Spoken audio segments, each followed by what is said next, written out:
Vous dites ce que vous voulez, hein. Non, on montre comment Kinshasa, donc. Au montrer Kinshasa. On montre, ouais. Donc tout ce que vous avez à dire, c'est bon. Voilà. D'abord, je suis très content de vous rencontrer.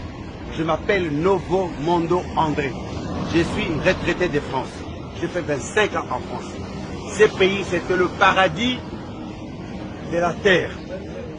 Sauf que nous-mêmes n'avons pas encore pris conscience de ça. Je donne un exemple bête. Le chef de l'État, je viens d'apprendre, qu'il va donner ou qu'il aurait prévu 500 jeeps pour les députés. Les députés, aucun député ne lui a demandé une jeep. Et ces députés-là ne sont pas à pied. Quel est le prix d'une jeep? Admettons, au bas mot, qu'une jeep coûte 20 000 dollars. Je rappelle que c'est 50 000. 50 000 dollars. Eh bien, le prix d'un tracteur, c'est combien pour faire l'agriculture?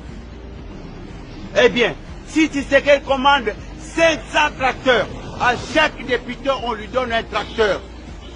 On demande à ces députés-là, dans sa circonscription, il va faire plus de 100 hectares ou 1000 hectares d'agriculture, planter seulement les haricots. Au bout de 4 mois, chaque hectare va apporter combien de tonnes de haricots?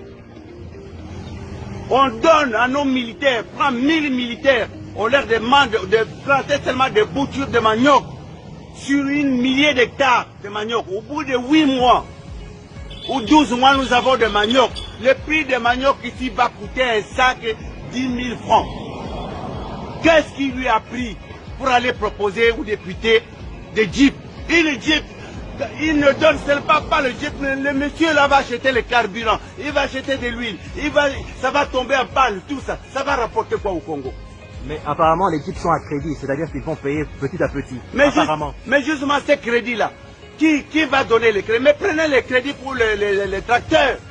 Non, mais ça veut dire que chaque mois, les députés vont commencer à rembourser l'argent. Donc, ça va faire exactement 25 millions pour les 500 jeeps. Oui. 25 millions, et chaque mois, les députés vont commencer à remettre l'argent dans la caisse de l'État. Apparemment. Cet argent-là n'ira pas dans la caisse de l'État. Est-ce que quand quelqu'un fait l'agriculture ne va pas rapporter l'argent dans la caisse de l'État?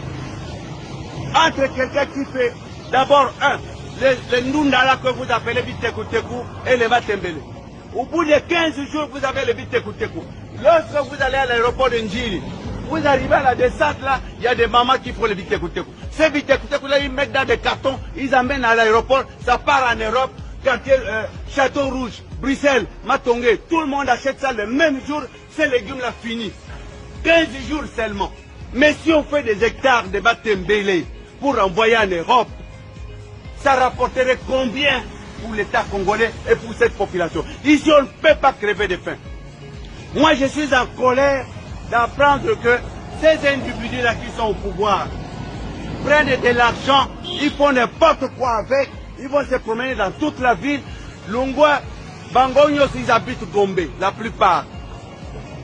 Les carburants qu'ils prennent pour se promener dans Kinshasa, ça rapporte quoi? Vous savez, nous sommes ici 15 millions d'habitants. Disons, plus de la moitié sont des enfants, 8 millions sont des enfants. Et 7 millions sont des adultes. Si nous enlevons 1 million de malades, il va rester 6 millions de personnes valides.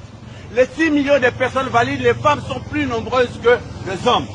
Donc il y a 3 millions 500 femmes et 2 millions 500 hommes. À ces hommes-là, chaque homme pour lui donner une femme. Vous savez qu'on peut construire à chaque Congolais une maison, puisqu'il va prendre sa femme et ses enfants.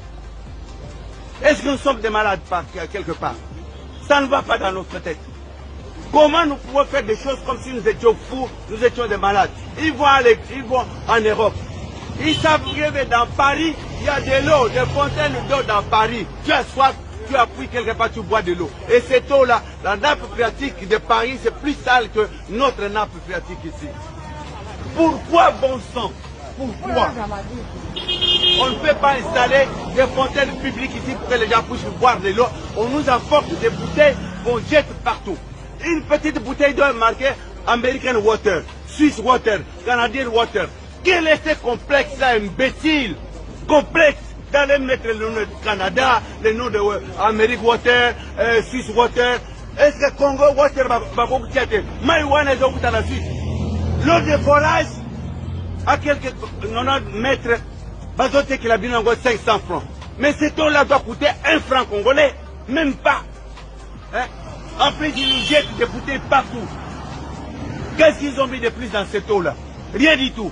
Et on laisse les gens vendre ça dans la rue.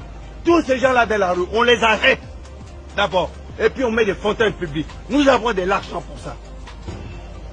Papa, est-ce que vous avez vécu en Occident? J'ai vécu en Occident 25 ans. Je suis retraité de France. J'étais notaire. En France? En France. Okay. Où ça La exactement? France est un pays pauvre. La France est un pays pauvre. L'ananas ne pousse pas en France. On vous vend de l'eau aromatisée avec du sucre coloré. On appelle ça le jus. Ça, c'est pas le jus, imbécile. C'est pas du jus. Il n'y a pas d'oranger en France. Il n'y a pas de manguier. Il n'y a pas d'ananas. Le café, on appelle ça café de la Côte d'Ivoire.